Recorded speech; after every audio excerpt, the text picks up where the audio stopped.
어려운 뉴스는 쉽게, 복잡한 세상 소식은 간단하게 전해드리는 이슈펀치 시간입니다. 네, 오늘은 정호윤 기자와 조서연 아나운서가 전해드립니다.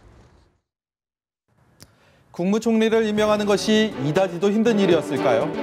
전국을 뜨거운 소용돌이로 몰고 갔던 이완구 총리 후보자 임명 동의안이 우여곡절 끝에 처리됐습니다. 다수결의 원칙이라는 대의민주주의의 의사결정 방식을 통해 최종 결론을 낸 건데요. 팍팍 이슈펀치, 오늘 준비한 소식 지금부터 전해드립니다.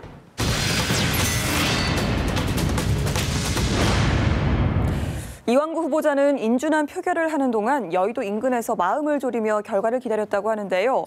상처는 컸지만 결과적으로는 박근혜 정부 두 번째 총리로 이름을 올리게 됐습니다. 총투표수 281표 중 가 148표, 부 128표, 무효 5표로서 국무총리 이완구 임명 동의안은 가결되었음을 선포합니다. 야당이 당론을 정하지 않고 의원 개개인의 자율투표를 통해 반대표를 던졌는데요. 새정치연합은 이 총리의 부적격 이미지를 최대한 부각하면서 표결에는 참여해서 명분을 챙겼다는 그런 평가가 나옵니다. 네, 여야가 최악의 충돌은 피하게 된 셈이네요. 그런데 이완구 후보자의 손을 들어준 국회의원이 148명, 또 반대한 사람은 128명이었다고 하는데요. 네. 이게 예상했던 수치였나요? 네, 투표에 참여한 새누리당 의원이 155명이었는데요. 이 중에서 찬성이 148표가 나왔으니까 적어도 7표, 많게는 10표 가까이 이탈표가 나왔다. 이렇게 보면 될 것 같네요. 그야말로 하마터면이라는 말이 자연스럽게 나오는 상황이었죠.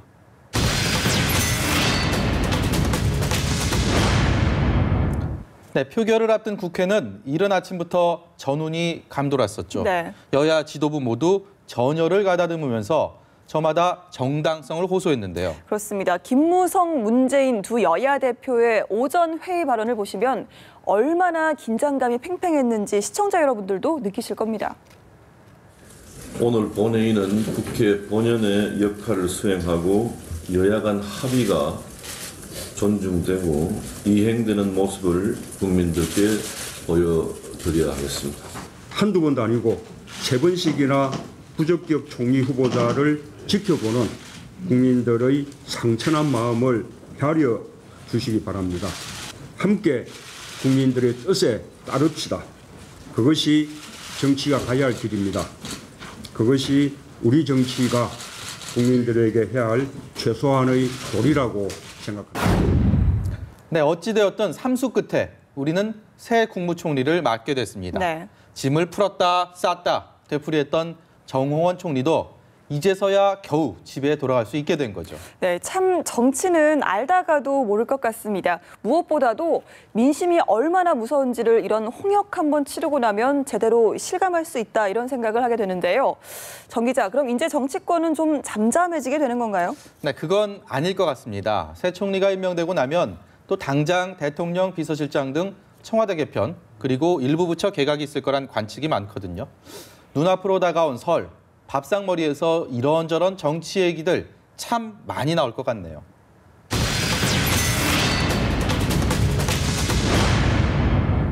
조소연 아나운서, 네. 사법연수원에서 만난 남녀가 불륜을 저지른 사건 기억하시나요? 그럼요. 저뿐만 아니라 많은 분들이 기억하실 것 같은데요.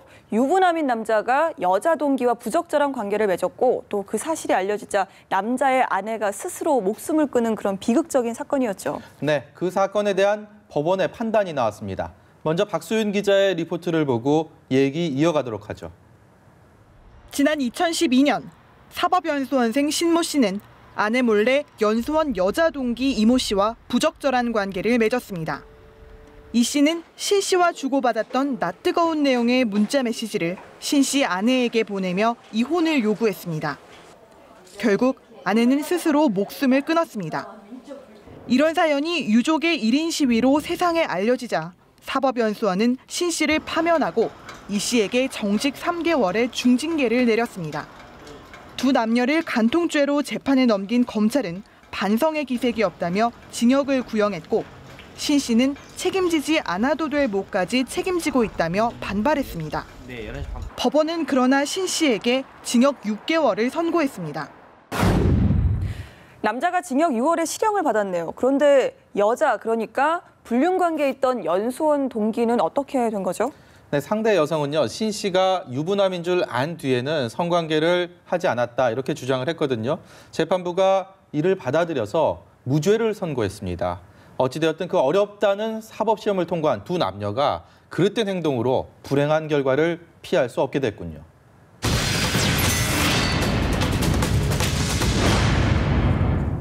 네, 이슈펀치 마지막 소식은 준비된 리포트를 먼저 보고 얘기를 이어갈까 합니다.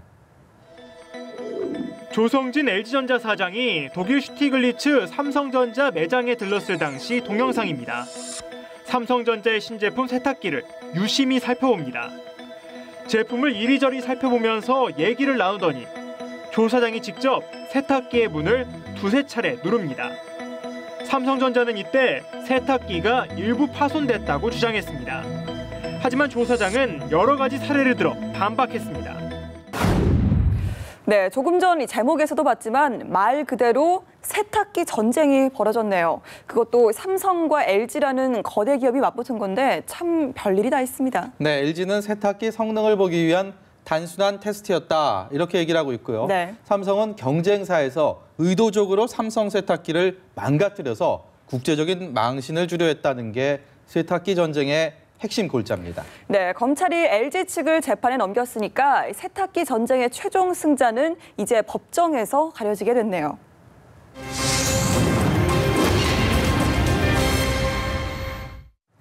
네, 쭉 정리해보고 나니까 오늘 하루도 넘치는 뉴스거리들이 눈과 귀를 사로잡았네요. 그러니까요. 팍팍 이슈펀치, 저희는 더 알찬 소식을 보다 친절하게 포장해서 다시 찾아오겠습니다. 고맙습니다.